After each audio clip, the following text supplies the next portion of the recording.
नाशिकच्या साधुग्राममध्ये एका गोल चबुतऱ्यावर ठाण मांडून बसलेले हे आहेत तपस्वी नागस्त्र नर्मदा खंडचे 1008 श्री महंत रामदास त्यागी महाराज उर्फ टाटंबरी बाबा। बाबांचं नाव टाटंबरी कसं पडलं यावर भक्त जो नाम से पुकारे वो नाम हमारा असं सांगत टाटंबरी बाबा ईश्वराकडे बोट दाखवतात। टाटंबरी बाबांसमोर धुनी 24 तास पेटलेली असते। बाबा बनल्यापासून जनकल्याणासाठी धुनी पेटलेली असल्याचं मध्य प्रदेशातून आलेल्या बाबांनी सांगितलं। म्हणूनच मोठमोठे लाकडाचे ओंडके या बाबांच्या मंडपाच्या आवारात पडलेले आहेत। ये अपना तो जहाँ रहते तहाँ ये काम करते हैं। कहीं जाए कुंभ में कहीं जाए आप आके इलाहाबाद देना, नासिक देखना, उज्जैन देखना, जहाँ आपको देखना हो देखना।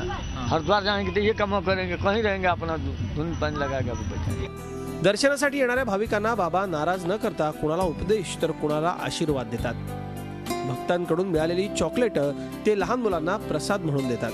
बाबा लोक जे बसलेले आहेत त्या ठिकाणी आपले जे नाशिकचे जे नगरी आहेत जे सर्व लोक येणार त्यांना आशीर्वाद मागतात की बाबा की आपण आशीर्वाद द्यावा आमच्या पूर्ण फॅमिलीला किंवा नाशिककरांना। ठिकाणी जो कुंभमेळा आहे तो चांगल्या रीतीने पार पडावा। ध्वजारोहणानं आताचा कुठे कुंभमेळ्याचा शंखनाद झालाय।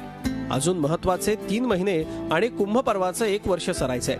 त्यामुळे टाटंबरी बाबांप्रमाणे अनेक चमत्कारिक जीवनशैली जगणारे बाबा आता नजरेला पडतील यात शंका नाही। मुकुल कुलकर्णी, झी मीडिया, नाशिक।